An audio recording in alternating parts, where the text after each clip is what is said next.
ಎಲ್ರಿಗೂ ನಮಸ್ಕಾರ. ನಾನು ನಿಮ್ಮ D V G voice Kariyappa. ಅದೇ ರೀತಿಯಾಗಿ ಕೇಸ್ ನಂಬರ್ 74/2025 KTJ ನಗರ ಪೊಲೀಸ್ ಠಾಣೆ ಲಿಮಿಟ್ಸಲ್ಲಿ ನಡೆದಿರ್ತಕ್ಕಂಥ ಒಂದು ಕೇಸು.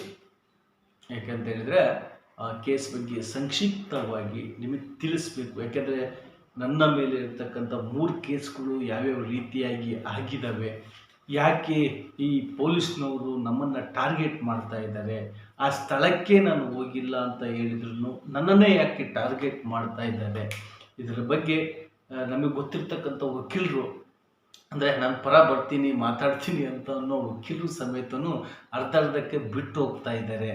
ಮತ್ತು ಕೇಸು ನಡೆಸೋವಂಥ ವಕೀಲರೇ ಇವತ್ತು ಹೊರಗಡೆಗೆ ಹೋಗಿ ಅಥವಾ ಏನು ಬ್ಲ್ಯಾಕ್ ಮೈಲ್ ತಂತ್ರ ನಡೀತಾ ಇದೆಯೋ ಅಥವಾ ಷಡ್ಯಂತ್ರ ನಡೀತಾ ಇದೆಯೋ ಅಥವಾ ನನ್ನನ್ನೇ ಪೂರ್ತಿ ಪರ್ಮನೆಂಟಾಗಿ ಒಳಗಿಡಬೇಕು ಅನ್ನೋ ಒಂದು ಇದು ನಡೀತಾ ಇದೆಯೋ ಗೊತ್ತಾಗ್ತಾ ಇಲ್ಲ. ಯಾಕೆ ಅಂತ ಹೇಳಿದ್ರೆ ಈ ಕೇಸು ನಾನು ಪ್ರತಿಯೊಂದು ಅಷ್ಟೇ ಫಸ್ಟಿಂದು ಈ ಲೋಕಾಯುಕ್ತ ಕೇಸು ಆಗುತ್ತೆ. ಲೋಕಾಯುಕ್ತ ಕೇಸು ಯಾಕಾಗುತ್ತೆ ಅಂತ ಹಿಂದಿನ ವಿಡಿಯೋದಲ್ಲಿ ನಾನು ಬಹಳ ಕ್ಲಿಯರ್ ಆಗಿ ತಿಳಿಸ್ಕೊಟ್ಟಿದ್ದೀನಿ. ಜನರಿಗೆ ಅನುಕೂಲ ಆಗಲಿ, ಪಾರದರ್ಶಕವಾಗಿ ನಡೆಯಲಿ ಆ ಕಚೇರಿ, CC ಕ್ಯಾಮ್ರಾ ಇರಲಿ, ರೈತರ ಹತ್ರ ಜಾಸ್ತಿ ಹಣ ವಸೂಲಿ ಮಾಡಬೇಡಿ ಅಂತ ಒಬ್ರಿಬ್ರು ಹೋಗಿರ್ತಕ್ಕಂಥದ್ದಲ್ಲ. 14 ಜನ ಹೋಗಿರ್ತೀವಿ ನಾವು. 14 ಜನ ಹೋಗಿರ್ತೀವಿ. 4 ಜನದ ಮೇಲೆ ಕೇಸ್ ಆಗುತ್ತೆ. ಅವತ್ತೇ 3 ಬಿಟ್ಟು ಕಳಿಸ್ತಾರೆ, ನನ್ನೊಬ್ಬನ ಜೈಲಿಗೆ ಕಳಿಸ್ತಾರೆ ಲೋಕಾಯುಕ್ತ ಕೇಸಲ್ಲಿ. ಸತ್ಯ ಕೇಳೋದಕ್ಕೆ ಹೋದಾಗೆಲ್ಲ ಈ ರೀತಿಯಾಗಿ ನಮ್ಮನ್ನು ಟಾರ್ಗೆಟ್ ಮಾಡ್ತಾ ಇದ್ದರೆ ನಾವು ಸತ್ಯ ಯಾರನ್ನು ಕೇಳಬೇಕು? ಆ ಕೇಸು ಸಹ ಜಲ್ದಿ ಮುಗಿಯೋದಿಲ್ಲ ಕೋರ್ಟಿಗೆ ಹೋಯ್ತು ಅಂದರೆ. ಯಾಕೆಂದರೆ ನೋಡಿ, ಅದಕ್ಕೆ ಸಂಬಂಧಪಟ್ಟಿರ್ತಕ್ಕಂಥ ವಕೀಲ ನಾಗರಾಜ್ ಅಂತ ಇದ್ದರು ವಕೀಲರು, ಕತ್ಲಗೆರೆ ನಾಗರಾಜ್ ಅಂತ. ಇವತ್ತಿಗೂ ಕೇಸ್ ನಡೆಸ್ತಾ ಇಲ್ಲ. ಕಾರಣ ಹಣದ ಏನಾರ ಇದೆಯಾ ಆ ವ್ಯಕ್ತಿಗೆ, ಅದು ನನಗೆ ಗೊತ್ತಿಲ್ಲ. CC ಕೊಡು, ಅದು NOC ಕೊಡು ಅಂತ ಹೇಳಿದ್ರು ಸಹ ಕೈಗೂ ಸಿಗ್ತಾ ಇಲ್ಲ. ಇದ್ರಿಕಂಡ ಹೇಳ್ತಾರೆ ಕೊಡ್ತೀನಿ ಅಂತ. ಆಫೀಸಿಗೆ ಹೋಗಿ ಕರೆ ಮಾಡಿದ್ರು ಸಮೇತ ನಾನು ಇಲ್ಲಿದ್ದೀನಿ ಅಂತ ಕತೆ ಹೊಡಿತಾ ಇದ್ದಾರೆ. ಇಂಥ ವಕೀಲರುಗಳು ನಂಬ್ಕೊಂಡು ನಾವು ಸತ್ಯದ ಪರ ನಿಂತಾಗ ಇವನ್ನೆಲ್ಲ ನೋವುಗಳು ತಿನ್ನಬೇಕಾಗುತ್ತೆ. ಅಲ್ಲಿ ನೋಡಿದ್ರೆ ಆ ರೀತಿ ಆಯಿತು. ಈಗ KTJ ನಗರದಲ್ಲಿ ನನ್ನ ಸ್ಥಳಕ್ಕೆ ಹೋಗಿಲ್ಲ, ನನ್ನ ಮೇಲೆ ಒಂದು ಚಾರ್ಜ್ ಶೀಟಲ್ಲಿ ಅಥವಾ ಆ ಒಂದು FIR ಅಲ್ಲಿ ನನ್ನ ಹೆಸರು ಸೇರಿಸ್ಕೊಂಡಿದ್ದಾರೆ. ಇನ್ನೊಂದು ವಿಚಾರದಲ್ಲಿ ಆ ವಿಚಾರ ಎಲ್ಲಿ ನಡೆದಿದೆ, ಹೇಗೆ ನಡೆದಿದೆ ಅಂತಲೇ ಗೊತ್ತಿಲ್ಲ. ವಿದ್ಯಾನಗರ ಪೊಲೀಸ್ ಸ್ಟೇಷನ್ನಲ್ಲಿ ನನ್ನ ಮೇಲೆ FIR ಆಗುತ್ತೆ. 23 ದಿನಗಳ ಕಾಲ ಜೈಲಿಗೆ ಹಾಕ್ತಾರೆ. ಅಂದರೆ ಹೇಳೋರು ಕೇಳೋರು ಯಾರು ಇಲ್ವಾ ಈ ಪೊಲೀಸ್ ಇಲಾಖೆಯಲ್ಲಿ? ಯಾಕೆ ಈ ರೀತಿಯಾಗಿ ಸುಮ್ಮನೆ ಮಾಡಿದರೆ ಹಾಕ್ಲಿ, ನೋವಾಗೋದಿಲ್ಲ. ಬಟ್ ಮಾಡದೇ ಇರ್ತಕ್ಕಂಥ ವ್ಯಕ್ತಿನ ನಾನು ದುಡ್ಡು ಮಾಡಬೇಕು ಅಂತ ಹೇಳಿದ್ರೆ ಈ ರೀತಿ ಕೇಸ್ಗಳಲ್ಲಿ ಇರಬೇಕಾ? ನಾಚಿಕೆ ಆಗಬೇಕಪ್ಪ ಅಂಥವ್ರಿಗೆ. ಭ್ರಷ್ಟ ಅಧಿಕಾರಿಗಳ ಬಗ್ಗೆ ನಾನು ಮಾತಾಡ್ತಿದ್ದೀನಿ. ಎಲ್ಲ ಪೊಲೀಸ್ ಇಲಾಖೆ ಇಲ್ಲಿರ್ತಕ್ಕಂಥವ್ರೆಲ್ಲ ಭ್ರಷ್ಟರು ಅಂತ ನಾನು ಹೇಳ್ತಾ ಇಲ್ಲ. ಈ ರೀತಿಯಾಗಿ ಏನು ಮಾಡಿದಾರಲ್ಲ ಆ ರೀತಿಯ ಭ್ರಷ್ಟ ಪೊಲೀಸ್ನವ್ರ ಬಗ್ಗೆ ನಾನು ಮಾತಾಡ್ತಿದ್ದೀನಿ. ಎಲ್ಲರೂ ಹೇಳ್ತಾರೆ ಶರಣು ಬಸಪ್ಪನವರು ಬಹಳ ಉತ್ತಮ ವ್ಯಕ್ತಿ, ಗ್ರೇಟ್ ಪರ್ಸನ್ ಅಂತ. ಬಟ್ ನನ್ನ ವಿಚಾರದಲ್ಲಿ ಯಾಕೆ ಈ ರೀತಿಯಾಗಿ ಸಿಟ್ಟಿಗೆ ಹೇಳ್ತಾರೋ ಗೊತ್ತಿಲ್ಲ. ನೋಡೋಣ ಮುಂದೆ ಇನ್ನು ಏನೇನು ಕಾದಿದೆಯೋ.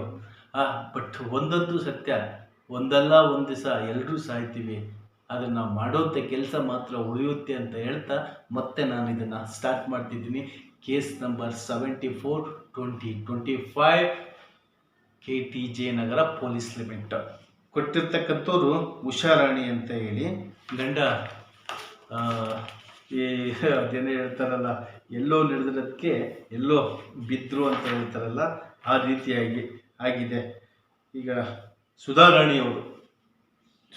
ಉಷಾರಾಣಿ ಅಲ್ಲ, ಸುಧಾರಾಣಿಯವರು ಒಂದು ಕೇಸ್ ಮಾಡ್ತಾರೆ, 35 ವರ್ಷ ಅವರಿಗೆ. ಬಟ್ ಇಲ್ಲಿ ಯಾಕೆ ಇದನ್ನೆಲ್ಲ ಹೇಳ್ತಾ ಇದ್ದೀನಿ ಅಂತ ಹೇಳಿದ್ರೆ, ಏನು ಈ ಮಾಜರ್ ಅಂತ ಮಾಡ್ತಾರೆ ನೋಡಿ ಪೊಲೀಸ್ ಠಾಣೆಯಲ್ಲಿ, ಆ ಮಾಜರ್ ಮಾಡ್ಬೇಕಾರ ಈ ಆರೋಪ ಹೊತ್ಕೊಂಡಿರ್ತಕ್ಕಂಥ ವ್ಯಕ್ತಿಗಳು ಹೋಗಿ ಆ ಪೊಲೀಸರು ಹೇಳಿದ ತಕ್ಷಣ ಸ್ಥಳ ಮಾಜರ್ ಅಂತ ಮಾಡ್ತಾರಲ್ಲ, ಅದು ನೀವು ಮಾಡಿದರೆ ಹೋಗಿ, ನೀವು ಮಾಡದೇ ಇದ್ದರೆ ಹೋಗೋಕ್ಕೆ ಹೋಗಬೇಡಿ. ಯಾಕೆ ಅಂತ ಹೇಳಿದರೆ ಅದೇ ಕೋರ್ಟಿಗೆ ಪ್ಲಸ್ ಪಾಯಿಂಟ್ ಆಗಿಬಿಡುತ್ತೆ ಅಂತ ಹೇಳ್ತಾ, ಈ ಸುರೇಶ್, ಹರೀಶ್, ಕುಮಾರ್, ಮಾಂತೇಶ್, ರಾಜೇಂದ್ರ, ವಿನಾಯಕ, ದೇವಣ್ಣ, ಮಾಂತೇಶ್, ಮಂಜುನಾಥ್, ಲತಾ, ಇಷ್ಟು ಜನ ಏನು ಕೊಟ್ಟಿದ್ದಾರೆ? ಪ್ರಯೋಗಶಾಲೆಯ ವಿಶ್ಲೇಷಣೆಯ ಫಲಿತಾಂಶ, ಕೇಸಿನ ಸಂಕ್ಷಿಪ್ತ ಸಾರಾಂಶ. ದಾವಣಗೆರೆ ನಗರದ ಕೆಬಿ ಬಡಾವಣೆಯ 4ನೇ ಮೇನ್ 2ನೇ ಕ್ರಾಸ್ನಲ್ಲಿರುವ ಮನೆ ನಂಬರ್ 420/1 ಸಾಕ್ಷಿ 1ರವರು ಸಾಕ್ಷಿ 4ರೊಂದಿಗೆ ನಮ್ಮ ವಾಸದ ಮನೆಯಲ್ಲಿ ಪ್ಲಾಸ್ಟಿಕ್ ಕವರ್ಗಳನ್ನು ಇಟ್ಟುಕೊಂಡು ಮಾರಾಟ ಮಾಡಿಕೊಂಡು ಜೀವನ ಮಾಡಿಕೊಂಡಿದ್ದಾಗ ಕಾಲಂ ನಂಬರ್ 12ರಲ್ಲಿ ಕಂಡ A1 Nagaraj, A2 Kariyappa, A3 Ajay alias Ajay Kumar ಅವರುಗಳು ಸೇರಿಕೊಂಡು ದಿನಾಂಕ 31/1/2025ರಂದು ಮಧ್ಯಾಹ್ನ ಸುಮಾರು 12 ಗಂಟೆಯ ಸಮಯದಲ್ಲಿ ಮನೆಯೊಳಗಡೆ ಅಕ್ರಮ ಪ್ರವೇಶ ಮಾಡಿ ಮನೆಯಲ್ಲಿ ಸಾಕ್ಷಿ 1 ಮತ್ತು ಸಾಕ್ಷಿ 5ರವರೆಗೂ ಇವುಗಳ ಮನೆಯಲ್ಲಿ ಯಾವುದೇ ಪರವಾನಗಿ ಇಲ್ಲದೆ ಅಕ್ರಮವಾಗಿ ಪ್ಲಾಸ್ಟಿಕ್ ಕವರ್ಗಳನ್ನು ಇಟ್ಟುಕೊಂಡು ಮಾರಾಟ ಮತ್ತು ಸಾಕ್ಷಿ 5ರ ನೀವುಗಳು ಆರೋಪಿತನಾದ ನಾನು ಕ್ರೈಮ್ ಬ್ರಾಂಚ್ ಪೊಲೀಸ್ ಅಂತ ಸುಳ್ಳು ಹೇಳಿಕೊಂಡು A2 ಹಾಗೂ A3 ಅವರು DVG ವಾಯ್ಸ್ ಮೀಡಿಯಾದವರು ಅಂತ ಹೇಳಿಕೊಂಡು ಮನೆಯೊಳಗಡೆ ವಿಡಿಯೋವನ್ನು ಮಾಡುತ್ತಿದ್ದಾಗ ಸಾಕ್ಷಿ 1 ಸಾಕ್ಷಿ 5ರವರು ನಮಗೆ ಕಾಲಾವಕಾಶ ಕೊಡಿ ಎಂದು ಎಲ್ಲ ಪ್ಲಾಸ್ಟಿಕ್ ಕವರ್ಗಳನ್ನು ಮಾರಾಟ ಮಾಡುತ್ತೇನೆಂದು ಹೇಳಿದರು. ಕೇಳದೆ ನಿಮ್ಮಗಳ ಮೇಲೆ ಕೇಸ್ ಮಾಡುತ್ತೇನೆಂದು ಬೆದರಿಕೆಯಾಗಿ ನಾನು ಹೇಳಿದಷ್ಟು ಹಣವನ್ನು ಕೊಡಬೇಕೆಂದು ಬಲವಂತಪಡಿಸಿ 1ರಿಂದ 3 ಆರೋಪಿಗಳು ಸೇರಿಕೊಂಡು ಸಾಕ್ಷಿ 1 ಮತ್ತು ಸಾಕ್ಷಿ 5ರ ದಾವಣಗೆರೆ ಹೈಸ್ಕೂಲ್ ಫೀಲ್ಡ್ ಹತ್ತಿರ ಕರೆದುಕೊಂಡು ಹೋಗಿ ನಿಮ್ಮ ಮೇಲೆ ಕೇಸ್ ಮಾಡಬಾರ್ದು ಅಂದರೆ ನಮಗೆ 3.5 ಲಕ್ಷ ರೂಪಾಯಿಗಳನ್ನು ಕೊಡಬೇಕೆಂದು ಬಲವಂತವಾಗಿ ಎದರಿಸಿ ಅದಕ್ಕೆ ಸಾಕ್ಷಿ 1 ಮತ್ತು ಸಾಕ್ಷಿ 5 ಅವರು ನಮ್ಮ ಬಳಿ ಸಾಕ್ಷಿ 5 ಅವರಿಗೆ ಕ್ರೈಮ್ ಬ್ರಾಂಚ್ ಪೊಲೀಸ್ ಅಂತ ಸುಳ್ಳು ಹೇಳಿಕೊಂಡು ಒಂದು ವಾಸದ ಮನೆಗೆ ಒಂದು ಸಾರಿಗೆ 5,000 ರೂಪಾಯಿಗಳಂತೆ ಒಟ್ಟು 15,000 ರೂಪಾಯಿಗಳನ್ನು ಬಲವಂತವಾಗಿ ಎದರಿಸಿ ತೆಗೆದುಕೊಂಡು ನಂತರ ದಿನಾಂಕ 4/4/2025ರಂದು ಮಧ್ಯಾಹ್ನ ಸುಮಾರು 12 ಗಂಟೆಯ ಸಮಯದಲ್ಲಿ ಸಾಕ್ಷಿ 1 ಮತ್ತು ಸಾಕ್ಷಿ 5 ಇವರುಗಳು KB ಬಡಾವಣೆಯ ಮನೆಯ ಒಳಗಡೆ ಇದ್ದಾಗ 1ರಿಂದ 3 ಆರೋಪಿಗಳು ನಮಗೆ ಇನ್ನು 1 ಲಕ್ಷ ರೂಪಾಯಿ ಹಣವನ್ನು ಕೊಡಬೇಕೆಂದು ಕೋರಿ ಜೋರು ಮಾಡಿ ಗಲಾಟೆ ಮಾಡಿ ಬೈದಾಡುತ್ತಾ ನೀವುಗಳು ತಾವುಗಳು ಹೇಳಿದಷ್ಟು ಕೇಳಿದರೂ ಆರೋಪಿಗಳ ಮೇಲೆ ಆರೋಪ ದೃಢಪಟ್ಟಿದ್ದರಿಂದ ಈ ದೋಷಾರೋಪ ಪತ್ರವನ್ನು ಸಲ್ಲಿಸಿ ಫಿರ್ಯಾದಿದಾರರ ಮೇಲೆ ನೋಟಿಸ್ ಜಾರಿ ಮಾಡಲಾಗಿದೆ. ವೃತ್ತ ನಿರೀಕ್ಷಕರು ಮೇಲಾಧಿಕಾರಿಗಳ ಶರ ಮತ್ತು ನ್ಯಾಯಾಧೀಶರಿಗೆ ಕಳುಹಿಸಿದ ದಿನಾಂಕ ಪೊಲೀಸ್ ಇನ್ಸ್ಪೆಕ್ಟರ್ KTJ ನಗರ ಪೊಲೀಸ್ ಠಾಣೆ ದಾವಣಗೆರೆ. ಇದಿಷ್ಟು ಏನು ಕಂಪ್ಲೇಂಟ್ ಕೊಟ್ಟಿರ್ತಕ್ಕಂಥ ವ್ಯಕ್ತಿಯ DTL ಸರಿನಾ? ಸುಧಾರಾಣಿ, ಗಂಡ ಮನೋಜ್ ಕುಮಾರ್. ಯಾರ್ಯಾರ ಮೇಲೆ ಕೊಟ್ಟಿದ್ದಾರೆ? ಫಸ್ಟಿಂದು ಅನೋನ್ ಪರ್ಸನ್, 2ನೇದು ನಾಗರಾಜ, 3ನೇದು ದೊಡ್ಡೇಶ, 4ನೇದು ಕರಿಯಪ್ಪ, 5ನೇದು ಅಜಯ್ ಕುಮಾರ, 6ನೇದು ಸುನಿಲ್. ಯಾರು? ಮನೋಜ್ ಕುಮಾರ್ ಹಾಗೂ ಸುಧಾರಾಣಿ ಅವರು ಕೊಟ್ಟಿರ್ತಕ್ಕಂಥ ಕಂಪ್ಲೇಂಟು ಸಾರಾಂಶ. ಅದೇ ರೀತಿಯಾಗಿ ಕೃತ್ಯ ವರದಿ ನಡೆದ ದಿನಾಂಕ 14/4/2025ರಂದು ಮಧ್ಯಾಹ್ನ 1 ಗಂಟೆಗೆ. ಕಂಪ್ಲೇಂಟ್ ಕೊಟ್ಟಿರೋರು ಸುಧಾ, ಗಂಡ ಮನೋಜ್ ಕುಮಾರ್. ಸೇಮ್ ಇವೇ ಮ್ಯಾಟ್ರೇ ಬರ್ತವೆ. ಈಗ ನಾನು ಈ ಸುಧಾರಾಣಿ ಹಾಗೂ ಮನೋಜ್ ಕುಮಾರ್ ಅವರಿಗೆ ಹೇಳೋದೇನು ಅಂತ ಹೇಳಿದ್ರೆ, ಈಗಾಗಲೇ ಕೋರ್ಟಲ್ಲಿ ಕೇಸು ನಡೀತಾ ಇದೆ, ಅದ್ರ ಪ್ರಕಾರವಾಗಿ ಅದು ನಡೆಯುತ್ತೆ. ಬಟ್ ಇಲ್ಲಿ ಯಾವುದೇ ಒಬ್ಬ ವ್ಯಕ್ತಿಯ ಬಗ್ಗೆ ತಿಳಿದುಕೊಳ್ಳದೆ ಈ ರೀತಿಯಾಗಿ ಅಪಪ್ರಚಾರ ಮಾಡ್ತಾ ಇದ್ದಾರೆ. ಪೊಲೀಸ್ ಇನ್ಸ್ಪೆಕ್ಟರ್ ಮಾತು ಕೇಳೇ ಮಾಡ್ತಾ ಇದ್ದಾರೆ. ಅಕಸ್ಮಾತ್ ನಾನು ಅವ್ರ ಮನೆ ಹತ್ರ ಮಾಡಿರೋದು ಸೆಕೆಂಡರಿ, ನಾನು ಅಕಸ್ಮಾತ್ ಅವ್ರ ಮನೆ ಹತ್ರ ಬರೀ ಹೋಗಿದ್ದೀನಿ ಅಂತ ಕಂಡುಹಿಡಿಯೋದಕ್ಕೆ ಪೊಲೀಸ್ನರಿಗೇನು ವರ್ಷಗಟ್ಟಲೆ ಏನು ಬೇಕಾಗಿಲ್ಲ. ಒಂದು CDR ಚೆಕ್ ಮಾಡಿದರೆ ಸಾಕು, ಅಥವಾ ಅವ್ರ ಮನೇಲಿ ಕ್ಯಾಮ್ರಾ ಹಾಕ್ಸಿದ್ದಾರೆ, ಆ ಕ್ಯಾಮ್ರಾ ಹಾಕಿದ್ದಾರೆ, ಆ ಕ್ಯಾಮ್ರಾದ ಇವತ್ತು ನೋಡಿ, ಆ ಕ್ಯಾಮ್ರಾನು ಸಹ ನನ್ನ ಮನೆಗೆ CC ಕ್ಯಾಮ್ರಾ ಹಾಕ್ಸಿಲ್ಲ ಅಂತ ಹೇಳ್ತಾನೆ, ಸುಳ್ಳು ಹೇಳ್ತಾನೆ ಮನೋಜ್ ಕುಮಾರ್ ಕಂಪ್ಲೇಂಟ್ದಾರ. ಅವ್ರ ಮನೆ ಆಪೋಸಿಟ್ ಇರ್ತಕ್ಕಂಥ ಮನೆಯಲ್ಲೂ CC ಕ್ಯಾಮ್ರಾ ಇದೆ. ಅದನ್ನ ನಾನು ಅವತ್ತೇ ಹೇಳಿದ್ದೀನಿ, ಯಾವತ್ತು ನನ್ನ ಮೇಲೆ FIR ಆಗುತ್ತೆ ಅವರು ನನಗೆ ಫೋನ್ ಮಾಡಿ ಕರೀತಾರೆ, ಬನ್ನಿ FIR ಆಗಿದೆ ಅಂತ. ಅಲ್ಲ ಸರ್, ಸುಮ್ಮನೆ ಯಾಕೆ ನನ್ನ ಮೇಲೆ FIR ಮಾಡ್ತೀರಾ ಅಂತ ನಾನು ಮಾತಾಡ್ತೀನಿ. ಅದಾದ ಮೇಲೆ ಏನಾಗುತ್ತೆ, ಆಟೋಮೆಟಿಕ್ಲಿ ಕೇಸನ್ನೇ ಉಲ್ಟಾ ಮಾಡ್ತಾರೆ. ಅದರಲ್ಲಂತ ಪ್ರಳಯಾಂತಕರು ಸೇರ್ಕೊಂಡಿದ್ದಾರಂತೆ. ನೋಡೋಣ ಮುಂದೆ ಅದನ್ನ ಯಾವ ರೀತಿ ಪ್ರೂವ್ ಮಾಡ್ತಾರೆ. ಯಾಕೆಂದ್ರೆ ನಾನು ಅವ್ರ ಮನೆ ಹತ್ರ ಹೋಗಿ ಅವನ ಹತ್ರ ದುಡ್ಡು ಇಸ್ಕೊಳ್ಳೋದು, ಅದು ಹೋಗಿದ್ರೆ ತಾನೇ ಇವೆಲ್ಲ ನಡೆಯೋದು. ನಿಜವಾದ ಸ್ಟೋರಿ ಬೇರೆ ಇದೆ, ಹೇಳ್ತೀನಿ ನಾನು, ಅದನ್ನ ಆಮೇಲೆ ಹೇಳ್ತೀನಿ.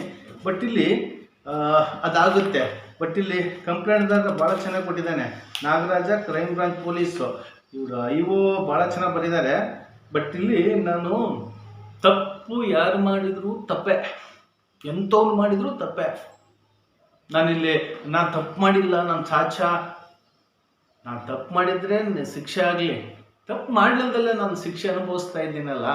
ಇದು ಯಾವ ತಿಂಗಳಲ್ಲಿ 3-4 ನಾನು ಕೋರ್ಟಿಗೆ ಅಟೆಂಡ್ ಆಗಬೇಕು. ಕಷ್ಟ ಅವ್ರ ಕಷ್ಟ ನೋಡೋಕ್ಕಾಗ್ತಾ ಇಲ್ಲ.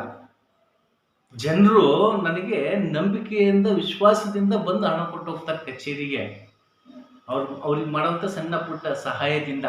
ಆ ರೀತಿಯಾಗಿ ನಾನು ಜೀವನ ನಡ್ಕೊಂಡು ಬಂದು ದೇವ್ರು ನನ್ನನ್ನು ಇಷ್ಟು ಸಲೀಸಾಗಿ, ಇಷ್ಟು ಸ್ಪಷ್ಟವಾಗಿ, ಬಹಳ ಚಂದ ಇಟ್ಟಿದ್ದಾನೆ. ಅಂಥದ್ರಲ್ಲಿ ನಾನು ಯಾಕೆ ಈ ರೀತಿಯಾಗಿ ಅಕ್ರಮ ದುಡ್ಡುಗಳಿಗೆ ಆಸೆ ಪಡೋಕೆ ಹೋಗೋಣ? ಬರುತ್ತೆ. ಈಗ ಲೀಗಲಿ ದುಡ್ಡು ಇಸ್ಕೊಂಡು ಲೀಗಲಿ ಮಾಡ್ಕೊಂಡು ಹೋಗ್ತಾ ಇರ್ತಕ್ಕಂಥ ಎಷ್ಟೋ ಜನ ಭ್ರಷ್ಟ ಅಧಿಕಾರಿಗಳನ್ನು ಕಣ್ಣಿದ್ರಿಗೆ ನೋಡ್ತಾ ಇದ್ದೀವಿ ಅಂತ ಹೇಳಿದರೆ ಅವ್ರ ಹತ್ರ ದುಡ್ಡು ಮಾಡೋದು ಕಷ್ಟನಾ? ನ್ಯಾಯಾಲಯ ಏನು ಹೇಳುತ್ತೆ ನಿಮಗೆ? CC ಕ್ಯಾಮ್ರಾಗಳನ್ನು ಹಾಕಿ ಕಚೇರಿಗೆ ಅಂತ ಹೇಳುತ್ತೆ. ಆಗ್ತೀರಾ? ಅಲ್ಲೇ ಏರೋಪ್ಲೇನು ಬೆಂಡ್ ಎತ್ತಕ್ಕೆ ಹೋಗ್ತೀರಾ? ಇದಿಷ್ಟಾಗುತ್ತೆ. ಯಾವುದು ನಮ್ಮದು ಇಲ್ಲಿ ಒಂದು ಪಾಯಿಂಟ್ ತಪ್ಪಿದ್ರೆ ಅದನ್ನ ಪ್ಲಾಸ್ಟಿಕ್ಕು ಮಾರಾಟ ಮಾಡಿರ್ತಕ್ಕಂಥವನು ಯಾರಿಗೆ ಮಾರಾಟ ಮಾಡಿದ್ದಾನೆ, ಅದು ತಗೊಂಡಿರ್ತಕ್ಕಂಥವ್ನು ಯಾರು, ಆ ವಿಚಾರ ಗೊತ್ತಿದ್ರು CPI ಸುನಿಲ್ ಕುಮಾರ್ ಯಾಕೆ ಸುಮ್ಮನಿದ್ದಾರೆ? ಸುನಿಲ್ ಕುಮಾರ್ ಇದ್ರಿಗೆ ಹೇಳ್ತಾನೆ, ಅವ್ನು ಪ್ಲಾಸ್ಟಿಕ್ ನಮಗೆ ಮಾರಿದ್ದಾರೆ ಸರ್, ನಾವೇ ತಗೊಂಡಿದ್ದೀವಿ ಅಂತ.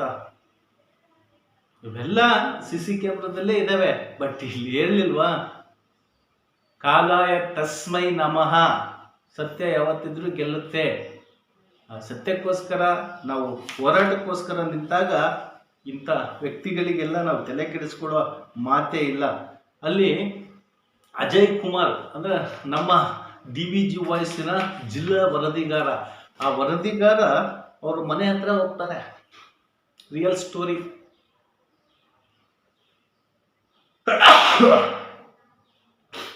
ಅವ್ರ ಮನೆ ಹತ್ರ ಹೋಗ್ತಾನೆ. ಆ ಮನೆ ಹತ್ರ ಹೋದಾಗ ದಾವಣಗೆರೆ ಮಹಾನಗರ ಪಾಲಿಕೆ ಹೆಲ್ತ್ ಇನ್ಸ್ಪೆಕ್ಟರ್ ನಿಖಿಲ್ ಅವರಿಗೆ ನಾನು ಕರೆ ಮಾಡ್ತೀನಿ. ಆ ನಿಖಿಲ್ ಅವರು, ಅಜಯ್ ಕುಮಾರ್ ಅವರು ಇಬ್ರು ಹೋಗ್ತಾರೆ ಇಲ್ಲಿಗೆ, ಅವ್ರ ಮನೆಗೆ. ಅವ್ರ ಮನೆಗೆ ಹೋದಾದ್ಮೇಲೆ ಡೋರ್ ಓಪನ್ ಮಾಡಿಸದೆ ಹೆಲ್ತ್ ಇನ್ಸ್ಪೆಕ್ಟರ್ ನಿಖಿಲ್ ಅವರು, ಪಾಲಿಕೆಯ ಹೆಲ್ತ್ ಇನ್ಸ್ಪೆಕ್ಟರ್. ಅವರಿಬ್ರು ಒಳಗೆ ಹೋಗೋದಕ್ಕಿಂತ ಮುಂಚೆ ಅಲ್ಲಿಗೆ ಒಂದು ತಂಡ ಬಂದಿರುತ್ತೆ. ಅದನ್ನ ನಾವು ಹೇಳಬಾರ್ದು, ಅವ್ರ ಹೆಸರುಗಳನ್ನ ಎಲ್ಲ ಗೊತ್ತು, ಆದರೂ ನಾವು ಹೇಳಬಾರ್ದು. ಯಾಕಂದ್ರೆ ಪೊಲೀಸು ಎಲ್ಲ ವೆರಿಫಿಕೇಶನ್ ಮಾಡಲಿ. ಯಾಕೆ ಅಂತ ಹೇಳಿದ್ರೆ ಅವರೆಲ್ಲರೂ ಈ ಕೇಸಿಂದ ಹೊರಗಾಕಿದ್ದಾರೆ. ಸಂತೋಷ. ಅವ್ರು ಮಾಡಿಲ್ಲ ಅಂತಂದ್ರೆ ನನಗೆ ಗೊತ್ತಿಲ್ಲ. ಯಾಕಂದ್ರೆ ನಾನು ಸ್ಪಾಟಿಗೆ ಹೋಗಿದ್ರೆ ನಾನು ಯಾರು ಬಂದಿದ್ರು ಯಾರು ಹೋಗಿದ್ರು ಅಂತ ಹೇಳ್ಬೋದಾಗಿತ್ತು. ಆ ಸ್ಪಾಟಿಗೆ ಬಂದು ಆ ಐಟಮ್ ತಗೊಂಡೋಗಿರೋ ಎಲ್ಲ ಅದರಲ್ಲಿದ್ದಾರೆ. ಏನು ನಮ್ಮ ವರದಿಗಾರರಾಗಿರ್ತಕ್ಕಂಥ ಅಜಯ್ ಕುಮಾರ್ ಅವರು ಹಾಗೂ ಹೆಲ್ತ್ ಇನ್ಸ್ಪೆಕ್ಟರ್ ಏನು ಅವ್ರ ಮನೆಗೆ ಹೋಗಿದ್ರಲ್ಲ, ಹೆಲ್ತ್ ಇನ್ಸ್ಪೆಕ್ಟರ್ ಸೇರಿ ಸಹ ಅಷ್ಟು ಅವ್ರ ಮನೆಗಿರ್ತಕ್ಕಂಥ ಪ್ಲಾಸ್ಟಿಕ್ ವಿಡಿಯೋ ಆಗಿದೆ. ಆ ವಿಡಿಯೋ ಆಗಿರ್ತಕ್ಕಂಥದ್ದನ್ನ CD ಮಾಡಿ ಪೊಲೀಸ್ ಸ್ಟೇಷನ್ಗೆ ಕೊಟ್ಟಿದ್ದೀವಿ. ಪೊಲೀಸ್ ಸ್ಟೇಷನ್ಗೆ ಕೊಟ್ಟರು ಸಮೇತ ನಮ್ಮ ಮೇಲೆ FIR ಆಗುತ್ತೆ. ನಮ್ಮನ್ನ ಹಿಂಸೆ ಮಾಡ್ತಾರೆ. ಮತ್ತು ಅದ್ರಾಗ ಏನಿಲ್ಲ, ಹಿಂಸೆನೇ ಮಾಡ್ತಾರೆ. ರೊಕ್ಕ ಕೊಡಿ ಅಂತ ಹಿಂಸೆ ಮಾಡ್ತಾರೆ ಸುನೀಲ್ ಕುಮಾರ್ ಅವರು. ಅದಾದಮೇಲೆ ದಿವಸಕ್ಕೆ 2-3 ಸತಿ ಸ್ಟೇಷನಿಗೆ ಬರಬೇಕು, ನಾವು ಕರ್ಕರ್ದಾಗೆಲ್ಲ ಬರಬೇಕು, ನ್ಯಾಯಾಧೀಶರು ಆರ್ಡರ್ ಆಗಿದೆ. ಅವ್ರಿಗೆಲ್ಲ ಗೊತ್ತಿತ್ತು ನಾನು ಪ್ರೊಸೀಜರ್ ಬಿಟ್ಟು ಮುಂದೆ ಹೋಗೋದಿಲ್ಲ ಅಂತ ಹೇಳಿ. ಹಾಗಾಗಿ ಪಾಪ ನಮ್ಮನ್ನು ಪ್ರೊಸೀಜರ್ಗಿಂತಲೂ ಜಾಸ್ತಿಯಾಗಿ ಚಿತ್ರಹಿಂಸೆ ಕೊಟ್ಟರು. ಅದಾದ ಮೇಲೆ ನಾನು ನೆಕ್ಸ್ಟ್ ಸ್ಟೆಪ್ ಕೋರ್ಟಿಗೆ ಹೋಗ್ಬೇಕಾಯಿತು. ಈಗ ಅದಾದಮೇಲೆ ದಾವಣಗೆರೆ KTJ ನಗರದಲ್ಲಿ ಎಲ್ಲ ಇವುಗಳ ಜೊತೆಗೆ ಫೋಟೋ ತೆಗೆಸ್ಕೊಂಡಿರ್ತಕ್ಕಂಥವು ಪ್ರತಿಯೊಂದು ಇದೆ. ಬಟ್ ಇಲ್ಲಿ ಅದಾದ ಮೇಲೆ ಏನಾಗುತ್ತೆ ನೋಡಿ, ಇವ್ರು ಯಾರೋ ಮಾಜರಿಗೆ ಅಂತ ಬರ್ತಾರೆ. ಈ ಮಾಜರಿಗೆ ಇವ್ರು ಯಾರ ಮುಖನೂ ನಾನು ನೋಡಿಲ್ಲ. ಅಂದರೆ ಈಗೇನು ಸಾಕ್ಷಿ ಹಾಕ್ಲಿಕ್ಕೆ ಏನು ಬರ್ತಾ ಇದ್ದಾರಲ್ಲ, ನಾನು ನೋಡಿದ್ದೆ, ನಾನು ಮಾಡಿದ್ದೆ ಅಂತ ಏನು ಹೇಳ್ತಿದ್ದಾರೆ. ಗೊತ್ತಿದೆ ಗೊತ್ತಿಲ್ಲ ಅಂತ ಹೇಳ್ತಿದ್ದಾರೆ, ಗೊತ್ತಿಲ್ಲ. ಬಟ್ ಅವ್ರ ಮಾಜರಿ ನಾವು ಹೋಗಿದ್ರು ಅವ್ರು ನಮ್ಮ ಮುಖ ನೋಡಿರೋರು, ನಾವು ಮಾಜರಿಗೆ ಹೋಗಿಲ್ಲ. ಹಾಗಾಗಿ ಅವ್ರ ಮುಖ ನೋಡೋಕ್ಕೆ ಚಾನ್ಸೇ ಇಲ್ಲ. ಅದೇ ರೀತಿಯಾಗಿ ನಾನು ಏನು ಹೇಳ್ತೀನಿ ಅಂತ ಹೇಳಿದ್ರೆ, ಮಾಜರಿಗೆ ಬಂದಿರತಕ್ಕಂಥ ವ್ಯಕ್ತಿಗಳ ಹತ್ರ ಸತ್ಯ ಕೇಳಿ. ಇಲ್ಲಿ ಪೊಲೀಸ್ನವ್ರು ಹೇಳಿದ್ದನ್ನೇ ನೀವು ಕೋರ್ಟಲ್ಲಿ ಹೇಳಬೇಕು ಅನ್ನೋದು ಏನೂ ಇಲ್ಲ. ಯಾರೋ 500,000 ಕೊಡ್ತಾರೆ, ಪೊಲೀಸ್ನವ್ರು ಕೊಡ್ತಾರೋ, ಇನ್ನೊಬ್ರು ಕೊಡ್ತಾರೆ. ಅವ್ರು ಕೊಡ್ತಾರೆ ಅಂದ ತಕ್ಷಣವೇ ನೀವು ಆಮೇಲೆ ಸುಳ್ಳನ್ನು ಸತ್ಯ ಮಾಡೋಕ್ಕೆ ಹೋಗಿ, ಸತ್ಯ ಸುಳ್ಳು ಮಾಡೋಕ್ಕೆ ಹೋಗಿ, ಕೊನೆ ಮೂಮೆಂಟಲ್ಲಿ ನೀವು ಸಿಕ್ಕಾಕೊಳ್ಳೋಕೆ ಹೋಗಬೇಡಿ. ಮಾಜರ್ಗೆ ಹೋಗಿರ್ತಕ್ಕಂಥವ್ರು ಕೊನೆಯದಾಗಿ ಮತ್ತೆ ಇನ್ನೊಂದು FIR ಆಗ್ತಾರೆ. ಆ FIR ಅಲ್ಲಿ ಮತ್ತೆ ನಾಗರಾಜು, ದೊಡ್ಡೇಶ್, ಕರಿಯಪ್ಪ, ಅಜಯ್ ಕುಮಾರ್, ಸುನಿಲ್ ಮತ್ತೆ 5 ಜನದ್ದು ಹೆಸರು ಬರುತ್ತೆ 2ನೇ FIR ಅಲ್ಲಿ. ಮತ್ತೆ ನೆಕ್ಸ್ಟು ಅದಾದಮೇಲೆ 3ನೇ FIR ಬರುತ್ತೆ. ಆ 3ನೇ FIR ಅಲ್ಲಿ ಠಾಣಾಧಿಕಾರಿಗಳು ಠಾಣಾಧಿಕಾರಿಗಳಿಗೆ ಯಾರು ಕೊಟ್ಟಿರೋದು ಅದೇ ಶ್ರೀಮತಿ ಅವರೇ ಕೊಟ್ಟಿದ್ದಾರೆ. ಅದಾದಮೇಲೆ ಮತ್ತೆ ಫೈನಲಿಗೆ ಚಾರ್ಜ್ ಶೀಟ್ ಆಗುತ್ತೆ. ಚಾರ್ಜ್ ಶೀಟಲ್ಲಿ ಅವರು ಏನೇನು ಹೇಳ್ತಾರೆ ಅದನ್ನೆಲ್ಲ ಬರ್ಕೊಳ್ತಾರೆ. ಆ ಬರ್ಕೊಂಡಾದ್ಮೇಲೆ ಅವ್ರ ಇರ್ತಾವಲ್ಲ ಪ್ರೊಸೀಜರ್, ಅದೆಲ್ಲ ಮುಗಿದಾದ್ಮೇಲೆ ಲಾಸ್ಟಿಗೆ ಫೈನಲ್ಲಾಗಿ 3 ಹೆಸರು ಕೊಡ್ತಾರೆ. ಆ 3 ಹೆಸರಲ್ಲಿ ನಮ್ಮದು A2 ಆಗಿರುತ್ತೆ. A2 ಕೇಸ್ ಆಗಿರೋದ್ರಿಂದ ನೋಡಿ, ಇವರೇ A1 ನಾಗರಾಜ ಅಂತ ಹೇಳಿ, ಇವನು ಏನೋ ನಯನ ಗಾರ್ಮೆಂಟ್ಸ್ ಅಂತ ಏನೋ ಇದನ್ನ ಇಟ್ಕೊಂಡಿದ್ದಂತೆ 60 ಅಡಿ ರೋಡಲ್ಲಿ. ಸಿಕ್ಕಾಪಟ್ಟೆ ಸಾಲ ಮಾಡಿದ್ದಾನೆ, ಫ್ರಾಡು ಅಂತ ಹೇಳಿದರು. ಆಮೇಲೆ ಕೇಸ್ ಆದಮೇಲೆ, ಅದಕ್ಕಿಂತ ಮುಂಚೆ ನನಗೆ ಯಾರೋ ಒಬ್ರು ಪರಿಚಯ ಮಾಡಿಕೊಟ್ಟಿದ್ರು ಅಷ್ಟೇ, ವಕೀಲರು ಪರಿಚಯ ಮಾಡಿಕೊಟ್ಟಿದ್ರು. ಅದು ಬಿಟ್ಟರೆ ನಮಗೆ ಅವನಿಗೂ ಯಾವುದೇ ರೀತಿ ಸಂಬಂಧ ಇಲ್ಲ. ಅದಾದಮೇಲೆ ಮತ್ತೆ ಅದು ಏನು ಹೇಳ್ತಾನೋ ಗೊತ್ತಿಲ್ಲ ಅದು ನನಗೆ, ಯಾಕಂದರೆ ಜಾಸ್ತಿ ಲಿಂಕಲ್ಲಿದ್ದರೆ ನಾವೇನಾರ ಮಾಡ್ಬೋದು. ಬಟ್ ನಮಗೆ ಅದು ಗೊತ್ತಿಲ್ಲ. ಅವತ್ತು ಸ್ಟೇಷನ್ನಲ್ಲಿ ನಾನು ಫೋಟೋ ಹೊಡಿಸ್ಕೊಂಡಿರ್ತಕ್ಕಂಥ ಒಂದು ಫೋಟೋ ಅವತ್ತು ಸ್ಟೇಷನ್ ಒಳಗಡೆ, ಅಲ್ಲಿ ಪೊಲೀಸ್ ಸ್ಟೇಷನ್ ಒಳಗಡೆ ಅವ್ರು ಹೇಳ್ದಂಗೆ ಕೇಳಬೇಕಲ್ಲ, ಅವ್ರು ಹೇಳ್ದಂಗೆ ಕೇಳಬೇಕು. ಇದು ಅಜಯ್ ಕುಮಾರ್, ನಮ್ಮ ಅಜಯ್ ಕುಮಾರ್ ಬಿಳ್ಚೋಡು ಜಿಲ್ಲಾ ವರದಿಗಾರರು. ಇದೆಲ್ಲ ಸ್ಟೇಷನ್ನಲ್ಲಿ ಅವತ್ತು ನೋಡಿ, ಇಲ್ಲಿ ಕಂಪ್ಲೇಂಟ್ದಾರರು ಹಾಗೂ ನಾವು ಎಲ್ಲರೂ ಸೇರಿ ಕೂತ್ಕೊಂಡು ಹೊಡಿಸ್ಕೊಂಡಿರ್ತಕ್ಕಂಥ ಫೋಟೋ KTJ ನಗರ ಪೊಲೀಸ್ ಠಾಣೆಯಲ್ಲಿ. ಇದೆಲ್ಲ ಯಾಕೆ ಹೇಳ್ತೀನಿ ಅಂತ ಹೇಳಿದ್ರೆ, ಇವೆಲ್ಲ ಬೇಕಲ್ಲ ಕೋರ್ಟಿಗೆ ತೋರಿಸ್ಲಿಕ್ಕೆ. ಇವರೆಲ್ಲ ಬಂದಿದ್ವು, ಕರೆದಾಗ ನಾವೆಲ್ಲ ಹೇಳಿದ್ವಿ, ಒಪ್ಪಿಸಿದ್ವಿ. ಯಾಕಂದರೆ ಅವರೆಲ್ಲ ಸೈನ್ ಮಾಡಿಸ್ಕೊಳ್ಳೋದು ನೋಡಿ, ನಾವು ಕೊಟ್ಟಿರ್ತಕ್ಕಂಥ CD ಅವರಿಗೆ CD ಕೊಟ್ಟಿದ್ದೀವಿ. ಆ CD-ಯಲ್ಲಿ ಏನಿದೆ ಅಂತ ಜಡ್ಜ್ ಸಾಹೇಬರು ನೋಡಿದ್ರು ಅಂತ ಹೇಳಿದ್ರೆ ಸ್ಪಷ್ಟವಾಗಿ ಗೊತ್ತಾಗುತ್ತೆ. ಅವತ್ತು ಯಾರ್ಯಾರು ಬಂದಿದ್ರು, ಏನು ಮಾಡಬೇಕು, ಏನು ಮಾಡಬಾರ್ದು ಅಂತ ಸ್ಪಷ್ಟವಾಗಿ ಗೊತ್ತಾಗುತ್ತೆ. ಇವತ್ತು ಈ ಕೇಸಿಗೆ ಸಂಬಂಧಪಟ್ಟಾಗೆ ನಾನು ಹೇಳಿದ್ದೀನಿ. ನೆಕ್ಸ್ಟು ಮುಂದೆ ಯಾಕೆ ಲೋಕಾಯುಕ್ತ ಕೇಸು ಅಥವಾ ವಿದ್ಯಾನಗರ ಸ್ಟೇಷನ್ನಲ್ಲಿರ್ತಕ್ಕಂಥ ಕೇಸು ನಮ್ಮ ಮೇಲಾಯಿತು, ಅಲ್ಲಿ ಏನೂ ಮಾಡದೇ ಇದ್ದರೂ ಸಮೇತ ಯಾಕೆ ನಮ್ಮ ಮೇಲೆ ಕೇಸ್ ಮಾಡಿದರು ಅನ್ನೋದ್ರ ಬಗ್ಗೆ ಸ್ಪಷ್ಟವಾಗಿ ಮತ್ತೆ ತಿಳಿಸ್ತೀನಿ.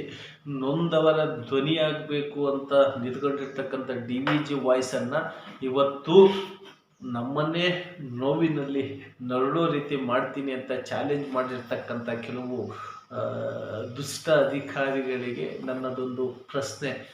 ನೀವಿರುವುದು ಸಮಾಜದಲ್ಲಿ ನೊಂದವರ ಕಣ್ಣೀರೊರೆಸಲು, ಸಮಾಜದವರಲ್ಲಿ ನೊಂದವರ ಕಣ್ಣು ಮುಚ್ಚಲಲ್ಲ ಅಂತ ಹೇಳ್ತಾ ಇವತ್ತಿನ ಈ ವಿಡಿಯೋವನ್ನು ಇಲ್ಲಿ ಮುಗಿಸ್ತಾ ಇದ್ದೀನಿ. ಮತ್ತೆ ಮುಂದಿನ ಎಪಿಸೋಡಲ್ಲಿ ಪ್ರೇಮ್ ನ್ಯೂಸ್ ಒಂದಿಗೆ ಬರ್ತೀನಿ. ನಮಸ್ಕಾರ.